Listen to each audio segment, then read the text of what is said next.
Assalamualaikum warahmatullahi wabarakatuh. Salam sejahtera untuk kita semua. Om Swastiastu, Namo Buddhaya, dan salam kebajikan bagi seluruh pendengar audio podcast ini. Oke, sebelumnya mungkin kita sebelum masuk lebih jauh boleh kali ya kita sedikit tipis-tipis kenalan-kenalan dulu. Boleh. Iya, kita ini siapa dan apa nih, kita buat audio ini untuk apa gitu kan. Benar. Oke, mungkin boleh dari saya dulu. Oke. Enaknya pakai saya apa gue? Saya Aja kali ya, biar enak. Oke, saya Febrial Kancaniago. Saya Febrian Ditya Putra. Saya Muhammad Raul Aidin Azmi. Saya Winner Yakobus. Nah, itu adalah 4 orang yang akan memandu audio podcast ini sampai selesai nanti. Nah, sebelumnya kita ini siapa sih? Kita adalah 4 orang mahasiswa kriminologi. Tentunya. Nggak usah bingung dong. Ya, oke, jadi kita adalah 4 orang mahasiswa kriminologi yang tergabung dalam kelompok 1 mata kuliah Perdagangan manusia. Dan kelompok ini tuh mendapatkan tugas ujian tengah semester untuk membuat audio podcast. Benar. Kita di sini bakal bawain audio podcast dan kita akan membahas sedikit tentang sejarah perdagangan manusia di Indonesia khususnya. Wah, Indonesia. Seru banget sih ini. Iya, Kak, ya. Kita akan membahas tentang sesuai topik kita dan kita akan sedikit mengulik tentang materi-materi yang sudah kita pelajari tentunya ya. Iya, benar. Di sini bareng sama saya Febrial, ada Febri, ada Raul dan juga ada Yakobus. Nah, di sini tentunya saya Febrial yang dari tadi banyak ngomong ini akan memandu audio podcast ini sampai selesai karena saya akan bertindak sebagai host kayak gitu. Nah, mungkin untuk memandu jalannya podcast ini semakin jauh dan jauh-jauh lagi, kita akan memulai dari dasar dulu nih. Apa tuh? Mungkin sebelumnya saya nih Febrial selaku host di sini mau nanyain ke teman-teman aja kali. Apa sih satu kata yang terbenak ataupun mungkin satu kalimat kali ya? Satu kalimat ataupun satu paragraf juga boleh sih. Yang terbenak ketika mendengar kata perdagangan manusia. Oke, mungkin boleh dari Yakobus dulu kali ini. Yang dari tadi kayak udah siap nih. Oke, menurut gue sendiri perdagangan manusia itu salah satu kasus yang banyak terjadi di dunia, bahkan di Indonesia terutama. Terus buat gue perdagangan manusia itu kasus yang sangat membahayakan dan merugikan bagi masyarakat rentan, khususnya masyarakat yang kesulitan ekonominya dan pendidikannya rendah dan sebagainya. Oke, berarti mungkin kalau Yakobus sendiri menganggapnya lebih ke arah kasus ya perdagangan manusia ini. Boleh. Mungkin kalau Raul? Oke ya, mungkin kalau dari gue sendiri, perdagangan manusia itu adalah bentuk perbuatan yang sudah terjadi ya tentunya sejak zaman dahulu. Sudah lama lah, berabad-abad yang lalu. Namun sampai sekarang masih eksis gitu, masih ada perbuatan ini. Dan tentunya perbuatan perdagangan manusia ini merupakan perbuatan yang bisa dibilang kejam dan melanggar HAM gitu. Oh, kalau Raul lebih ke historis ya? Iya, dia bahas zaman dulu nih. Sejarah. Benar. Bagus sih. Sejarah banget ya, emang. Kalau dari Febri sendiri nih, gimana nih mendengar kata perdagangan manusia nih? Kalau dari saya, perdagangan manusia,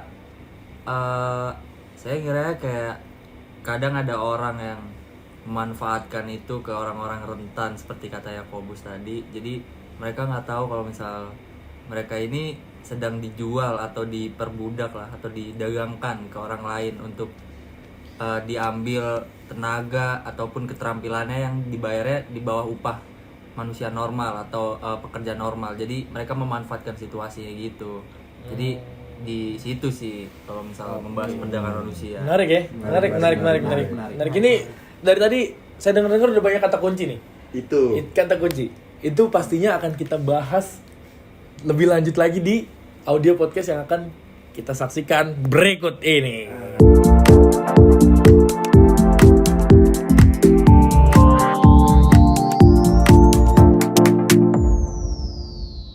Oke, kita akan lanjut pembahasannya. Kita akan masuk ke segmen pembahasan kasus nih. Nah, ngomongin tentang perdagangan manusia nih teman-teman. Ini cukup menarik ya. dimana seperti yang kita ketahui sendiri nih, mata kuliah perdagangan manusia ini mungkin baru ada di 2020 nih. Nah ini tuh menjadi salah satu topik pembahasan ataupun mata kuliah yang cukup menarik di lingkup kriminologi. Itu sih. Iya. Nah kebetulan kita pernah sebagai kelompok satunya kita pernah membahas tentang sejarah perdagangan manusia ini. Nah cuma apa sih yang waktu itu kita bahas gitu kan? Waktu itu kita bahas banyak ya, kita sedikit recalling kali ya, kita coba recalling topik-topik apa yang kita bahas. Yang kalau dari saya sendiri yang saya ingat tuh kita ngebahas tentang ya udah ini sejarah perdagangan manusia dari dunia, dari mulai perbudakan, dari mulai kitab Hammurabi ya pada saat itu ya. Hammurabi. Itu ayat berapa? Tuh ayat sekian-sekian. Ayat sekian-sekian Ya. yang intinya menjelaskan tentang perdagangan manusia ini. Bahwa perdagangan manusia telah ada pada zaman itu. Mungkin waktu itu masih namanya perbudakan kali, atau udah perdagangan? Waktu itu lebih ke arah perbudakan sih Oke, sebenarnya. dan udah dibahas juga tentang perbudakan dari kulit hitam, kulit putih sampai ke zaman modern atau perbudakan Modern. modern, benar. modern Hingga slavery, saat ini. modern slavery. Oke, nah kalau kita konteksin ke dalam Indonesia, sebenarnya yang ingin kita bahas di audio podcast ini adalah salah satu topik yang menariknya itu adalah tentang tenaga kerja Indonesia. Wah, tenaga kerja Indonesia. Nah, kalau kalian tahu kan TKI, TKI tahu kan, P? Bener, tenaga kerja Indonesia. Itu kalau saya dulu sering dengernya pas kecil. Pas kecil. Di TV biasanya. Ada orang-orang yang diberangkatkan untuk menjadi TKI. Nah, mungkin kita akan bahas tentang TKI sebagai salah satu buntut sejarah ataupun sejarah perdagangan manusia yang ada di Indonesia. Langsung aja kita masuk ke pembahasannya. Silakan. Nah, Oke. jadi dulu kalian tahu nggak kalau misal sebelum kemerdekaan Indonesia itu migrasi tenaga kerja Indonesia ke luar negeri itu dilakukan oleh pemerintah Hindia Belanda sendiri melalui penempatan buruh kontrak ke negara Suriname, Amerika Selatan. Oh, Suriname yang banyak orang Jawa. Nah, benar. Makanya banyak orang Jawa. Itu faktornya sih. Oke, benar. Nah, itu hal itu juga yang merupakan jadinya mereka itu menjadi wilayah koloni Belanda pada saat itu. Dan sejak tahun 1890 pemerintah Belanda itu juga mulai mengirim sejumlah besar kuli kontrak asal Jawa, bahkan Madura, Sunda, dan Batak untuk dipekerjakan di perkebunan Suriname. Tujuannya itu bukan lain adalah untuk menggantikan tugas para budak asal Afrika yang telah dibebaskan pada tanggal 1 Juli 1863 sebagai wujud pelaksanaan politik penghapusan perbudakan. Nah, makanya para budak tersebut itu akhirnya beralih profesi dan memilih lapangan kerja yang dikehendakinya. Nah, terus dampak dari adanya pembebasan para budak itu akhirnya menjadi terlantar dan mengakibatkan perekonomian Suriname itu bergantung dari hasil perkebunan yang turun drastis akhirnya. Dan adapun dasar pemerintah Belanda itu memilih TKI asal Jawa karena adalah rendahnya tingkat perekonomian penduduk pribumi atau Jawa akibat meletusnya Gunung Merapi pada waktu itu. Tragedi Merapi. Benar. Dan padatnya penduduk di Pulau Jawa pada waktu itu juga. Nah, terus di gelombang pertama pengiriman TKI ini diberangkatkan dari Batavia. Dulu Jakarta itu dikenal sebagai Batavia. Batavia. Pada 21 Mei 1890 pakai kapal SS Koningin Ema. Itu dari mana tuh? Agak Belanda susah ya? ya. Benar, kayak yang bikin Koningin Ema namanya. Oh, iya. Pelayaran jarak jauh ini singgah di negeri Belanda dan akhirnya tiba di Suriname pada 9 Agustus 1890. Dan jumlah TKI pada gelombang pertama ini sebanyak 94 orang yang terdiri dari 61 pria dewasa dan 31 wanita serta 2 anak-anak. Banyak juga ya. Nah, kegiatan pengiriman TKI ke Suriname ini sudah berjalan dari tahun 1890 sampai 1939 yang mencapai 32.986 orang. Dan dengan menggunakan 77 kapal laut untuk mengangkut 32.000 orang itu yang tadi disebutin. Bergombang gitu ya. Benar. Terus di sini tuh pada 3 Juli 1947 lanjutan cerita tadi itu menjadi tanggal bersejarah bagi lembaga Kementerian Perburuhan dalam era kemerdekaan Indonesia. Oh, ini pas Indonesia udah merdeka. Ya, 2 tahun setelah. Nah, melalui peraturan pemerintah nomor 3 1947 dibentuk lembaga yang mengurus masalah perburuan di Indonesia Apa tuh? dengan nama Kementerian Perburuhan. Oh, ada ya Kementerian Perburuhan ya? Baru dengar Pada kan? masa itu ya. Sampai sekarang masih ada. Masih ada? Masih. Singkat KB. Kember. Kembur. Kementerian Perburuan. Nah, pada masa awal Orde Baru Kementerian Perburuan itu diganti dengan Departemen Tenaga Kerja Transmigrasi dan Koperasi. DP, DP. PT, PPK. Kayaknya gitu sih. Iya, kalau tadi singkatannya gitu. Oke, lanjut. Sampai berakhirnya Kabinet Pembangunan ketiga dan mulai di Kabinet Pembangunan keempat berubah menjadi Departemen Tenaga Kerja dan Transmigrasi. Oke. Nah, akhirnya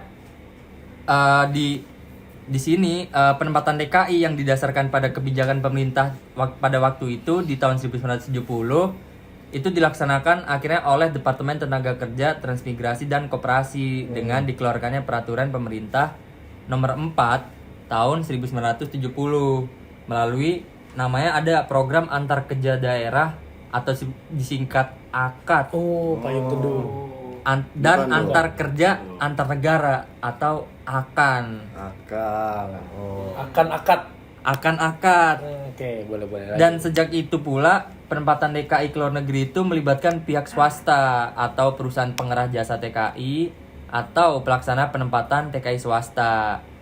Nah, terus program AKAN ini ditangani oleh pejabat kepala seksi setingkat eselon 4 dan bertanggung jawab langsung kepada Direktorat Jenderal Pembinaan dan Penggunaan. Lalu selanjutnya di tahun 1986 terjadi penggabungan 2 direktorat jenderal, yaitu Direktorat Jenderal Binaguna sama Direktorat Jenderal Pembinaan dan Perlindungan. Ini penting nih ya sejarahnya. Iya, ini sejarah terbentuknya si TKI di Indonesia. Benar. Nah, Komprehensif ya. kedua itu disingkat jadi namanya Binapenta. Ada yang tahu nggak Binapenta apa? Binapenta? Binapenta. Wah, nggak tahu sih. Binapenta itu Direktoral Jenderal Pembinaan dan Penempatan. Nah, akhirnya oleh karena itu di 1986 ini seksi AKAN ini berubah menjadi pusat AKAN begitu. Oke. Lalu di sini ada sejarah dilahirkannya BNP 2 TKI. Jadi di tahun 2004 itu lahir sebuah undang-undang nomor 39 tahun 2004 tentang penempatan dan perlindungan tenaga kerja Indonesia di luar negeri yang pada pasal 94 ayat 1 dan 2 itu mengamanatkan pembentukan Badan Nasional Penempatan dan Perlindungan Tenaga Kerja di Indonesia. Nah, Dan lalu di 2006 pemerintah itu mulai melaksanakan penempatan TKI program government to government atau disingkat G2G atau antar pemerintah ke Korea Selatan melalui Direktorat Penempatan dan Perlindungan Tenaga Kerja Luar Negeri atau disingkat PPT KLN. Dan di sini BNP 2 TKI ini bertransformasi menjadi BP2 MI di tahun 2017 karena ada Undang-Undang Nomor 18 tahun 2017 tentang perlindungan pekerja migran Indonesia dan disusul oleh Peraturan Presiden Nomor 90 tahun 2019 tentang Badan Perlindungan Pekerja Migran Indonesia. Yang menunjukkan BNP 2 TKI ini bertransformasi menjadi Badan Perlindungan Pekerja Migran Indonesia atau disingkat BP2MI. Dan di era BP2MI ini arah kebijakan BP2M ini memiliki tema besar perlindungan PMI yaitu memerangi sindikasi pengiriman PMI non prosedural dengan sasaran strategis meningkatnya perlindungan dan kesejahteraan PMI dan keluarganya. Jadi sejarah singkat Indonesia di TKI kurang lebih seperti itu teman-teman. Oh, itu berarti jauh juga ya. Itu dimulai dari tahun 1890 sampai titik pada namanya BP2MI di pada tahun 2017. Wah, tapi dari namanya aja itu BP2MI, Badan perlindungan pekerja migran Indonesia. Berarti ada perlindungan terhadap pekerja-pekerja migran. Tapi kelompok kita menemukan salah satu kasus di mana ada penyelewengan atau sedikit kasus di mana pekerja-pekerja yang bermigrasi dari negara Indonesia keluar itu tidak mendapatkan perlindungan. Wah, Itu ada tuh kasusnya. Ada ya. Jadi tadi kita sempet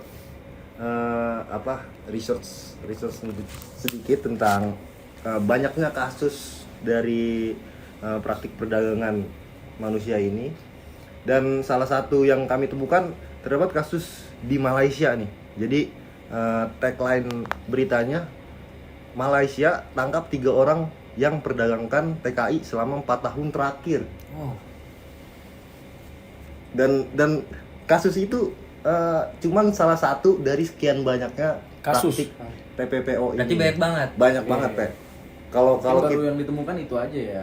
yang baru ditemukan ini aja, dan mungkin masih banyak kasus-kasus yang lain. Nah, dalam kasus ini Departemen Imigrasi Malaysia ini menangkap 3 orang yang diduga mengeksploitasi dan memperdagangkan TKI ini selama 4 tahun tadi. Dan para pelaku ini ditangkap dalam sebuah penggerebekan yang dilakukan di sebuah rumah di Malaysia lah pokoknya lah ya.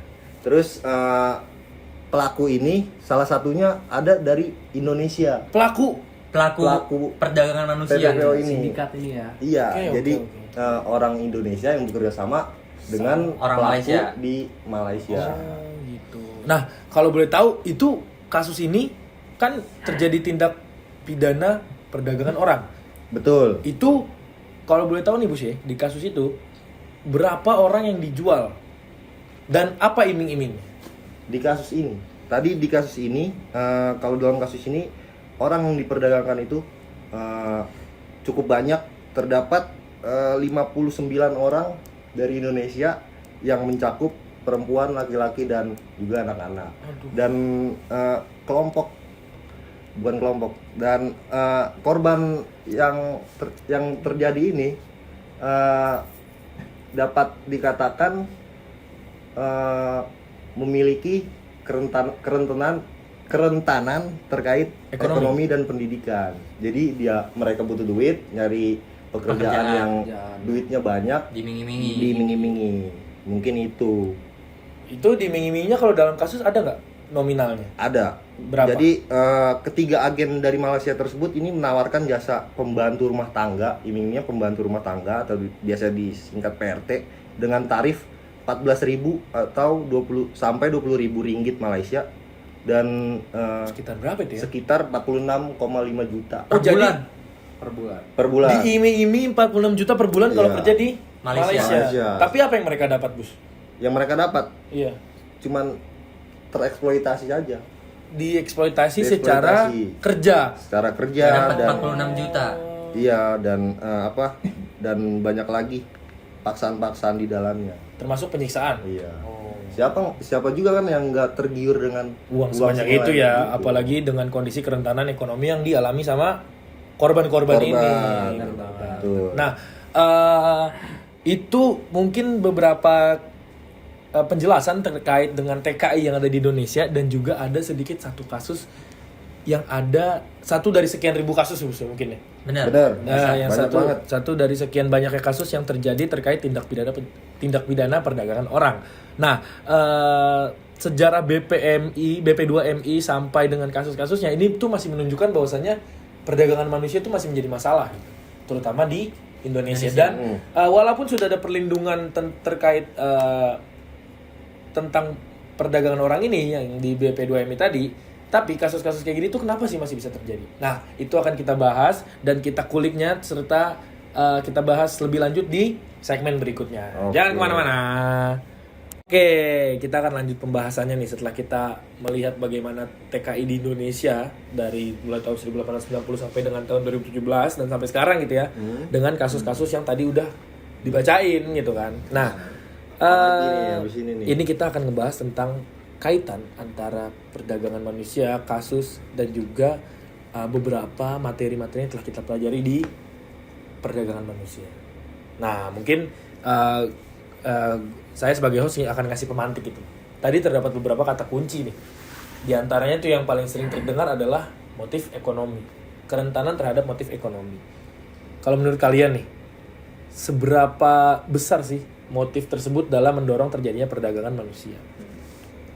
Oke, mungkin kalau menurut saya ya, tentunya motif itu bisa dibilang sangat berpengaruh. Mengingat dari yang udah Yakobus jelaskan tadi ya, salah satu contoh kasusnya itu kebanyakan dari korban merupakan orang yang mengalami kesulitan dalam ekonominya. Kesulitan dalam ekonominya, sehingga ya sebagai manusia, apalagi di zaman saat ini di mana semua orang butuh uang gitu untuk hidup, ya mereka pun mencari cara untuk bertahan hidup dengan mencari uang. Nah, kemudian ada sindikat atau orang yang menawarkan pekerjaan jasa gitu di luar negeri dengan kayak nanti akan dibayar sekian-sekian dengan jumlah yang banyak untuk mendapatkan uang tersebut. Iya. Bener sekali, soalnya saya pernah baca makalah atau jurnal. Apaan tuh, Pak? Jadi penulisnya itu namanya Sally. Dia nulisin makalahnya di tahun 2010. Itu dalam karyanya itu dia menunjukkan bagaimana kemiskinan dan ketidaksetaraan ekonomi itu seringkali menjadi faktor pendorong utama perdagangan manusia, dengan individu dari latar belakang ekonomi yang lebih rendah itu lebih mungkin untuk menjadi korban. Wah, itu sejalan sama apa yang tadi Raul jelasin. Bagaimana Shelly ini berbicara bahwasanya si ekonomi ini menjadi faktor pendorong untuk terjadinya perdagangan manusia, di mana orang yang lebih rendah kedudukan ekonominya itu biasanya lebih berkemungkinan menjadi korban. Benar banget. Mungkin karena orang yang membutuhkan uang itu cenderung ya selalu mencari cara gitu untuk mendapatkan uang dan memenuhi kebutuhan ekonominya. Iya, benar. Oke. Nah, mungkin kita sedikit recall terkait ini. Ingat nggak perbedaan antara perdagangan sama perbudakan? Itu. Nah, mungkin coba kita bahas sedikit kali ya di sini ya. Boleh. Ini karena kita masuknya ke dalam sejarah. Sebelum nanti kita bahas kulik lebih lanjut sejarahnya, kira-kira nih, menurut kalian apa sih perbedaan antara perdagangan manusia dan perbudakan manusia? Kasih tahu, Pak. Jangan lempar-lemparan dong. Ya. Siapa aja yang mau masuk silakan. Oke. Raul boleh? Mungkin kalau dari Cap Cip Cup Bang Kuncup, siapa yang mau duluan? Nah, Raul. Oke, mungkin Sangat bakal seru ini. saya bahas sedikit ya mengenai perbedaan antara apa itu perdagangan manusia dan perbudakan gitu. Mungkin kalau untuk perbedaannya, kalau menurut saya pribadi, jadi ketika di dalam perbudakan ini, ketika kita membahas perbudakan itu lebih ke arah jadi kayak individu tuh dijadikan milik si majikan atau orang yang membeli budaknya tersebut gitu. Jadi intinya perbudakan itu lebih ke arah aset gitu, mungkin tanda kutip aset. Setuju. Dengan membeli orang tersebut, oh ini aset saya nih. Sedangkan untuk perdagangan manusia, orang-orang itu cenderung lebih ke arah mendapatkan orang tersebut, ibaratkan tanda kutip membeli orang tersebut, namun tujuannya untuk dieksploitasi gitu, untuk dipekerjakan, untuk melakukan jasa lah. Melakukan jasanya. Berarti tidak sah secara hukum. Tidak sah secara hukum. Jadi intinya perbudakan itu lebih ke arah aset dan perdagangan manusia itu lebih ke arah eksploitasi manusia. Oh, bagus gitu. banget lah emang penjelasan dari Raul ini ya. Oke, mungkin kita balik lagi nih ya ke topik di mana sejarah terkait perdagangan manusia. Mungkin boleh kita kaitin antara si TKI ini tadi sama dengan sejarah yang ada di Indonesia. Oke, mungkin kalau menurut saya ya, sebenarnya kalau kita lihat nih berdasarkan sejarahnya, pemerintah Indonesia sendiri ya sudah cukup berkembang gitu. Dari zaman pemerintahan Belanda mengirim kuli kontrak asal Hindia Belanda ke Suriname seperti yang Febri telah jelaskan tadi, hingga saat ini, di mana pemerintah telah menciptakan berbagai macam kebijakan secara berkala dan badan-badan seperti BP2MI untuk mengutamakan perlindungan pekerja migran Indonesia serta memerangi sindikasi penempatan pekerja migran ilegal, non-prosedural atau ilegal. Namun, jika kita lihat berdasarkan kenyataannya, seperti contoh yang telah disebutkan oleh Yakobus tadi, di mana terdapat 3 orang yang ditangkap karena memperdagangkan TKI selama 4 tahun terakhir.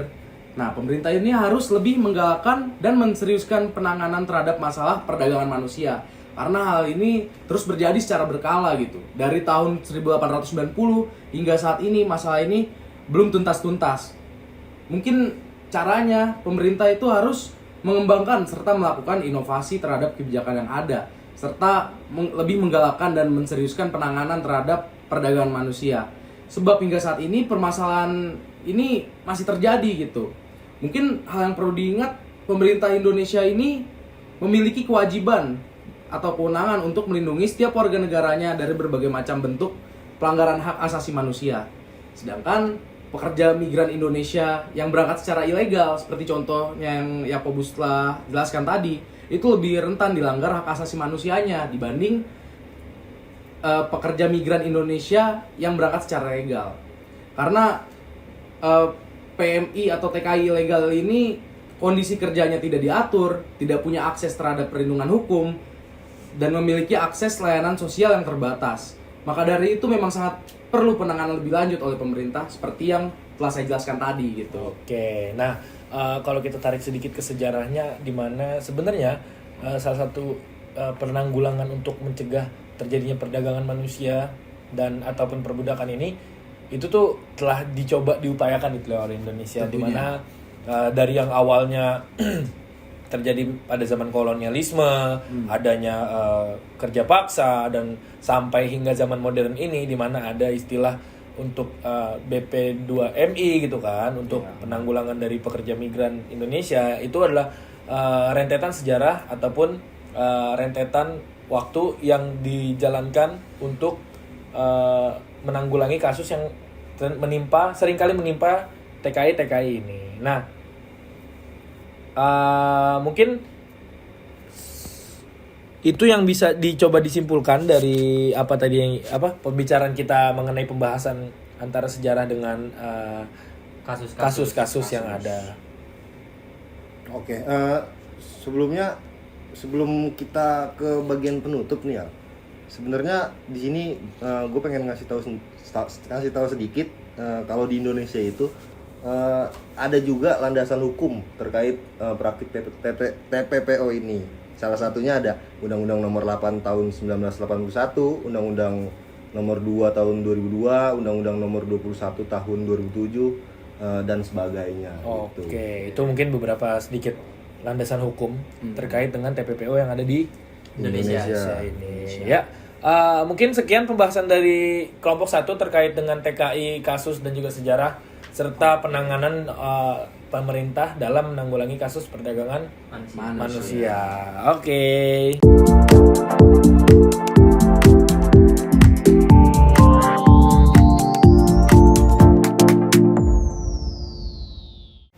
Oke, sekian apa yang bisa kami bawakan. Semoga ini bermanfaat bagi orang yang mendengarkan dan juga Betul. audio podcast ini dibuat untuk memenuhi tugas ujian tengah semester mata kuliah perdagangan manusia. Dan kita juga berterima kasih kepada dosen kami, dosen pengampu, ada Kak Truli dan juga Mas Kisnu. Benar. Selaku dosen pengampu. Akhir kata sekian. Wassalamualaikum warahmatullahi wabarakatuh.